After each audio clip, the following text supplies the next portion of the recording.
Live now.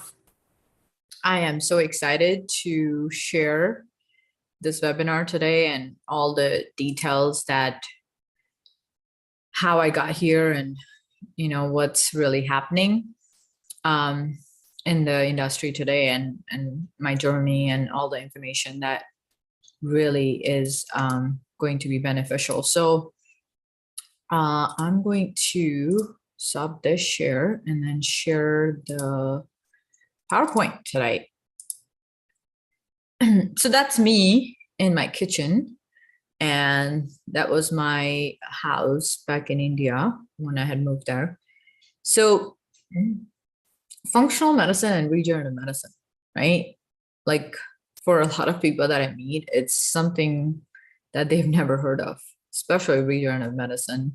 Maybe they've heard of functional and nutritional medicine, but it is a fairly new field because there's a lot of research that has happened in the last decade, but it's definitely growing rampantly, like very, very fast. And I think the reasons we kind of know in our mind, but I will definitely talk about those too today. So let's dive deeper into what is the conventional approach versus the functional and integrated approach. Conventional approach is something that we all are used to. We all have insurance, and I had it too at one point. And it's more generalized, right? Like you have HMO, PPO, and then you have these doctors that are laid out in your network, and you could see them or pick between the ones that are available, or sometimes it's just one per specialty, all that, right? So it's generalized, and of course there is specialties available through insurance, but the general approach is very different. It's disease focused, right? That's why we are so diagnosis happy when it comes to the conventional medicine. We spend a lot of time and energy in diagnosis.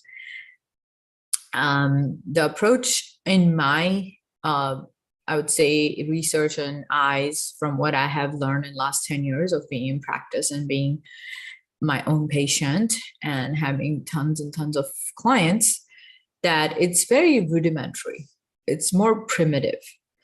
And we look at the symptoms as the issue, whereas symptoms are just messengers that our body are sending us. So, we go to all these different organ specialists like a cardiologist or a nephrologist, but then they don't really communicate with each other. Now, is my heart out of the body and I have to go show it to someone? That's what I always ask. Like, how is my heart not connected to the kidneys? Or how is my heart and kidneys not connected to my liver? That doesn't happen. It's a whole system that we have together. And when something goes wrong, the whole system's suffering. Of course, it could be one organ more than other, but when liver's suffering, it's not like your body and the other parts is just doing phenomenal. No, it doesn't work like that. So that's the whole point, is we're not treating the whole body as a whole system, and we're trying to go to the dentist, and then dentist is only treating the oral cavity.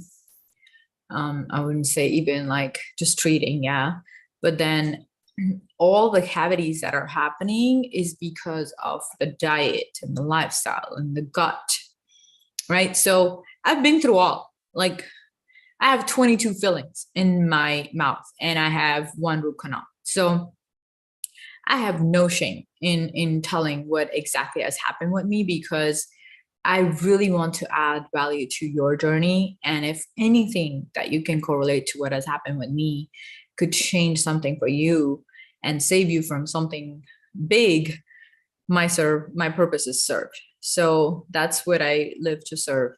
And talk about pharmaceuticals.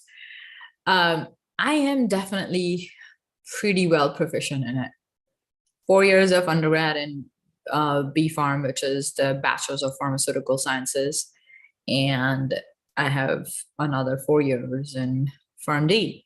So pretty well knowledgeable when it comes to drugs and side effects and contraindications and um, you know, studies, p-values and n-values, and how to look at the statistical analysis, and really good at math just from childhood. So um, I didn't really understand why would we push something that had placebo doing better than the actual active ingredient. That was my biggest conflict I had a lot of times. And of course, in the conventional medicine, there is, we're always trying to look for alleviating the symptoms and relieving the illness, but we're never really looking at where these messages from the body is coming from. So if I have pain in my neck or my back, it could be coming from my gut, it could be coming from my kidneys, right? It could be coming from my pancreas, it could be coming from my liver. So, and then of course, why these organs are suffering is a whole deeper analysis. So that's why I had to resort to functional and integrated medicine when I really got sick, because I wanted to know what was in my lifestyle that was causing all the gut issues I was facing. And what could I do futuristically once I'm better to prevent it? Of course, now at this point, I already have something. So that's the best approach I could take. But you could take a preventative approach today if you're not ill, and you'll be surprised like how much headache, time, and money it will really save you versus when you're actually diagnosed with something. I love the innovations that's happening in this field, and I do keep up with research all the time. I do calls on Thursday where I look at a lot of latest studies and try to break down how like it did and what we can apply from it. So that's the Thursday call on functionalwellnessnetwork.com. So we want to treat the root cause of it, and we'll get into how that root cause happens, the analysis of it. But we need to find out where is it stemming from. And we want to work with the body as an integrated system. So what other organs are being affected when I have gut issues is what I wanted to see. Maybe my kidney was being affected. Maybe my liver was being affected, right? So I want to support the whole body as a full integrated system.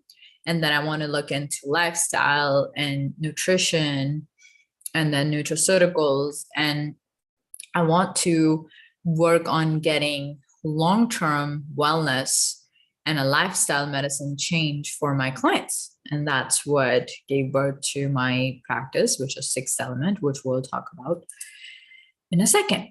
So why did I go from conventional to functional or integrated or whatever you want to call it? Honestly, it is because I had to really dig deeper into what's causing my digestive imbalances, what's causing all the pain in the joints, what's causing like the massive headaches I was going through. Like I slept on a recliner because I couldn't even sleep flat, like for 6 months. This was during my pharmacy program. So I've been through a lot of challenges myself, and I've been in that patient's spot where I have the empathy because, you know, on the surface, it probably looks like ulcerative colitis, or it looks like IBS, or there's tons of different names we can give it.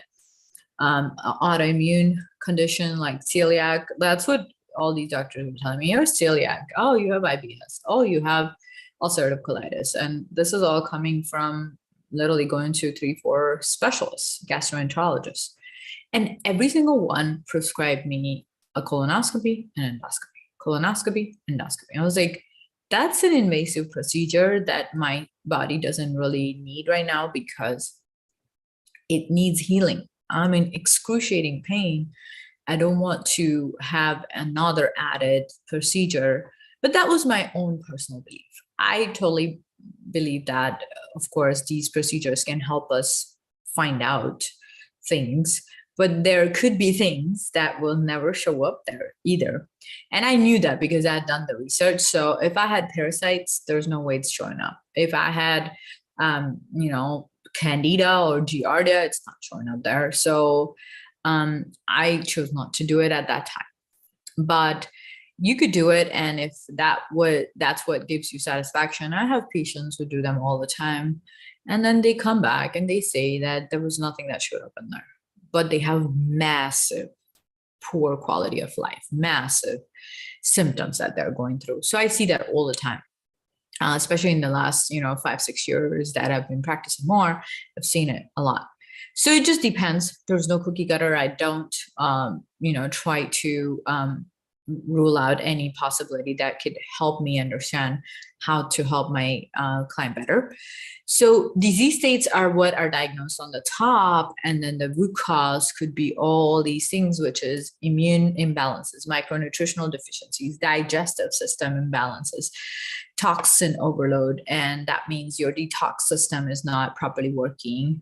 And then stem of that is a lot of inflammatory conditions. And of course, the fear and stress and resentment plays a huge role. And that the second time that I went through my illness, which was just 2 years ago, it stemmed a lot from that because of what happened in my personal life. So it's sometimes, you feel like you're fine, you're doing good, but there's a lot of things subconsciously that you don't even realize. And that's why I did a lot of work in the last couple of years on my mindset and how I look at this challenge in my life. So, but it brought a massive chronic illness for me again.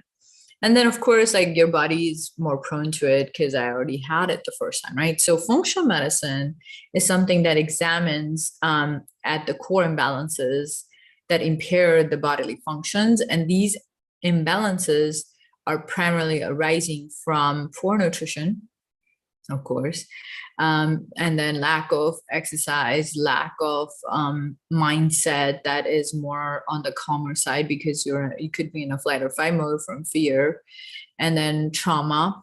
That's what I was dealing with, and social concerns. So it just depends on how sensitive someone is. There's no cookie cutter here. But I hope this kind of makes sense, what I'm trying to explain. So I'm going to go through this. This is interesting. I was a sugarholic. I used to drink occasionally on the weekends, of course. I was just a young adult having fun and didn't really think what it was doing to my gut health. Sugar was a big problem. The first time I realized that how sugar is really killing me was when I had 22 cavities. 22. Yeah, I spent $4,000 out of pocket. And this was almost 10 years ago. So it was a pretty hefty money that I had to spend on my cavities, but then that was an eye opener. And then, of course, I started doing a lot of lifestyle changes. I was unhealthy. Like my skin didn't feel good. I used to have acne all the time, like big cystic acne. I don't have acne anymore. And it's not because I'm an adult and I was a teenager there. This is like in my 20s. So people have adult acne from bad lifestyle all the time. So I had to really revamp my lifestyle, revamp how I looked at food, and then really cut down on a lot of things that was trashing my gut. That's what was happening. So that's how I had to learn the hard way. But, we don't get taught anything like that. Sugar is a toxin. Alcohol is a really, really big toxin. So, yeah, I mean, you learn it the hard way sometimes. And I kind of had to be my own patient and learned a lot of things on the way. And now I help a lot of clients with their own journey. And then also I help other practitioners build a successful practice. So that's what I do. And I got sick that time. I got sick again in 2020. I feel that the reasons could be similar and different at the same time because in pharmacy school, there was a lot of pressure of performing. We had a block system where it was 90% pass or fail. A lot of students kind of fell out of the program because of that, because it was really hard to keep up. You fail 5 tests and then you're out of the program. Some of the Roseman students, if you're listening to this, But anyway, so this industry is not going away anywhere. It's going to grow massively. It's already in 2020. That was 2 years ago. It was $4.4 trillion industry globally. And it's probably 5 trillion now, or more. I don't have the current 2022 data. But look at this. The wellness tourism is 436 billion. Personal and beauty is 955 billion. Physical activity, 738 billion. Workplace wellness, which is corporate wellness, 49 billion. Wellness real estate, that all these centers that are being put up, 275 billion. And then healthy eating, nutrition, weight loss is a giant, 946 billion. And then, personalized medicine is here at 375. So this is going to lose its essence. That's the future, because more and more people will understand the value of root cause analysis, and then we'll dive a little bit into regenerative medicine. So this is Sixth Element. This was my first baby. I launched it in 2015. I was working on launching it for almost a year before it, all the designing and acquiring the place and getting it ready and all the finances. And it was amazing. I absolutely loved this place. This was my soul. I was there from 6 a.m. to 10 p.m. and running it. And I spent 3 years here, helped a lot of people. And that was my office. This is where I did a lot of my functional medicine consults. Also, I did nutritional medicine. So it was really amazing to have this. And that was my start in this career. This unfortunately had to kind of get scraped out in 2017 when my divorce happened. So then I came back and I had to get back on my feet. So I went into the corporate healthcare for a couple of years, and that, along with a lot of emotional trauma, got me sick. And 2020 happened. So I was just at that time solely just doing more so business coaching and helping clinics build more turnkey functional medicine programs. And that's what I did 2020. And then again, 2021, I started with my functional medicine practice. And how does functional medicine work? Especially in my practice, every practitioner is different. So again, there was no cookie cutter, but at the end, the goal is to find root cause. So at my practice, there is an extensive form that someone fills out. And then I also gather labs that are available from before. And then we will all order newer labs. And then we look at all the factors like that form. It usually takes about 30, 40, 50 minutes for the patient to fill out. But then I do the scoring on the other side from it. And then I understand where they stand in their different aspects of health and lifestyle. So, how are their bodily systems working? What is their nutrition quotient? What are the physical symptoms they're going through?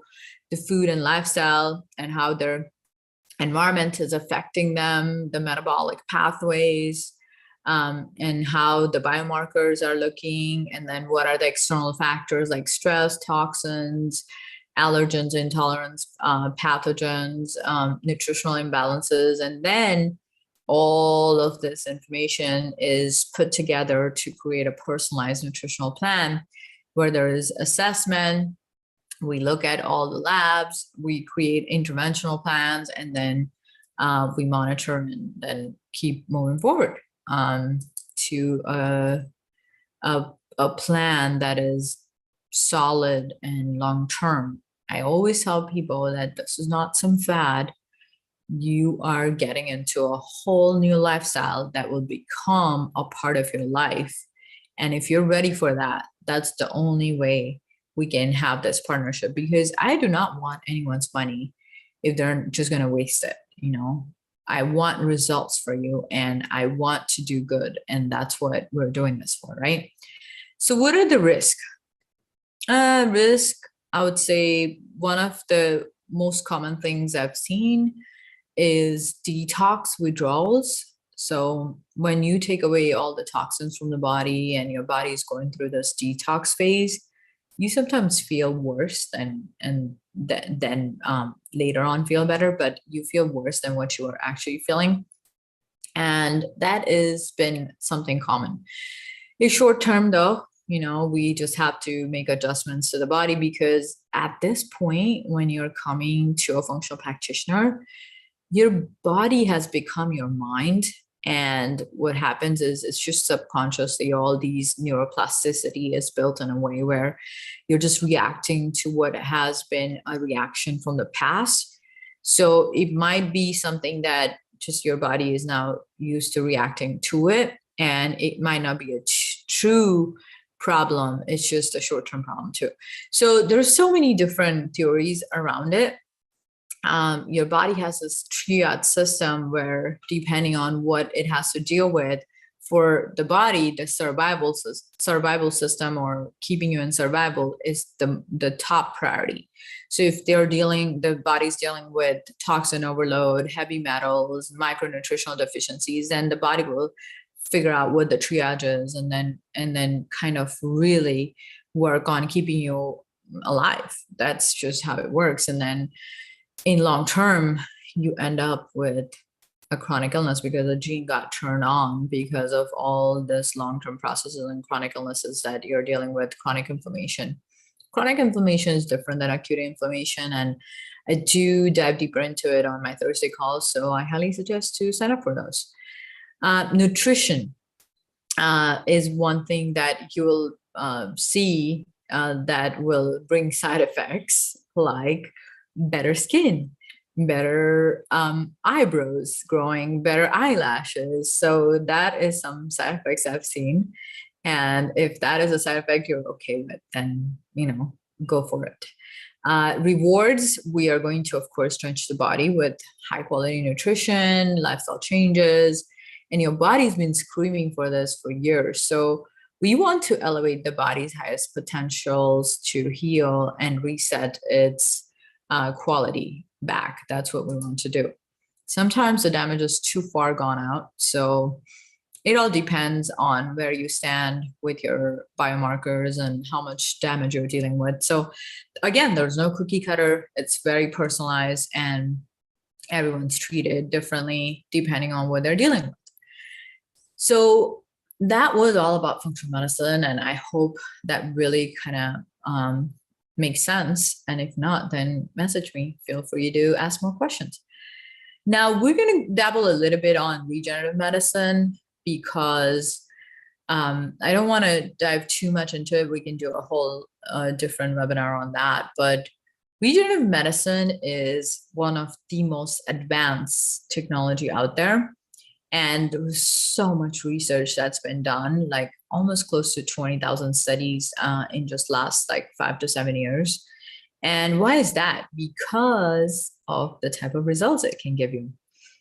And what I've seen from my research is that we can deal with a lot of chronic autoimmune issues with this, like everything that's listed here. But before that, like, what is regenerative medicine? Regenerative medicine focuses on developing and applying new treatments to heal the tissue and organ and restore the function that is lost due to aging, disease, damage, or defects. The human has natural ability to heal itself in many ways, and we're just figuring out how to do that. So it can work in traumatic brain injury, paraplegics, accident, injury, spinal cord, heart disease, type 1 diabetes. Great results there. Also autism, cerebral palsy, stroke, Parkinson's, Alzheimer's, orthopedic, liver diseases, ophthalmic diseases. There's so many different ways of looking at this. And of course, um, there's some really amazing results that come out of it, right? So what are the merits of it? And a little bit about what regenerative medicine I have myself dabbled into. I got some treatments done. I did biomaterials for myself and then stem cell therapy. I haven't done any tissue engineering, but all of this will comprise of regenerative medicine. And what are some merits of it? Like, let's look at the results and the outcome, right? It will enhance both activity and range of motion. It will provide relief from pain and inflammation because you're regenerating your body, so it can combat chronic inflammation. And then, of course, it follows the natural healing course of the body. It is the best option to avoid, delayed surgery. So, in social medicine, like Canada, I was just talking to a provider yesterday, and they said that sometimes in this type of medical system, people have been given only 6 months to live, but then the soonest they can get a surgery done is usually sometimes 8 months or 9 months. And in that whole time period, what could you do? That's where this could really come handy. So you could save someone's life, and these are like someone's loved ones we're talking about, right? So it's a shorter recovery time. I went to Guadalajara in Mexico to get my treatment. And, I had some fatigue in the beginning that I was dealing with, which is common with the procedure. And then I started feeling like completely different. And I was like, wow, this is amazing. So I can share my experience more in depth. We'll keep that a side conversation, but I did go to Guadalajara as a part of the medical tourism for myself, and I got stem cells, exosomes, and peptides. So we can talk more. And the procedure I did not require anesthesia, so it was pretty non-invasive, and I really liked it. So a lot of things are happening. Unfortunately, what has happened in the last 2 years, and of course, like that was just an eye-opener, but there is a lot more that was happening before that. Like I opened my eyes in the first year of pharmacy school when I had a patient who was sent to an asylum for a long time, we're talking 2-3 months, and they had all these diagnoses. One was schizophrenia and then some other borderline psychological disorders. And this patient, nobody was looking at their micronutritional deficiencies and had a massive, high level B12 deficiency, like very significant deficiency. And that was my eye opener. But then I also got sick after that. So coming from that whole Ayurvedic family, I just knew that there is a different way out there. And I was very, very determined to heal my body with that. And that's how I did it. So the key issues are huge. We're running a sick care system. It's about 7.5 trillion in cost annually right now, just in the United States. We're still number 51 in the world. That's kind of sad. The most powerful country in the world, but 51 when it comes to health. Wow. Reimbursements are going down. I work with a lot of medical providers that are amazing providers, but they are struggling to keep up with their practice. It's a band-aid approach. We're not really going to any root cause of anything, just trying to fix, a pill, ill with the pill. And you stay sick and just manage your illness till you die someday. So I refuse to really look at medicine that way, because there is a different way that can really, really help. And this system in long term is not sustainable. It's just not sustainable. We are mortgaging the future of our country. You know how much youth we're losing just to narcotic overdose? Every time I filled that narcotic prescription, I was just like, I hope this doesn't go to some teenager's hand and they have to deal with any overdose, because the resources and of course emotions and all of that goes into that is it's not something I signed up for. So doctors are amazing. They go through a lot of schooling and then they have a lot of debt when they come out, but they don't have the quality of life and the freedom that they're looking for to practice. I mean, we already know what's going around. Like if you look at the lawsuits from last 2 years from treating COVID with what doctors wanted to do it as, and the systems and allowed them, like that is just crazy. I can't believe that. Um, so, there has been a lot of distress. And I feel like if you open your eyes to something bigger, better outcomes are waiting for you and your loved ones. So thank you for listening. I just wanted to keep it short and simple, not too complicated. And I am here if you want to go check out my site. It's yourgutdr.com. You can text me gut health on 858-899-8880, or just message me on LinkedIn. Yes, Mru, we like absolutely we can talk about more on your question with hearing loss. Yeah, absolutely. Any other questions, guys? If not, then we're gonna call it a day. Have a powerful day. Namaste, take care, and thank you so much for supporting me all the time. I am so grateful for this amazing community. Take care.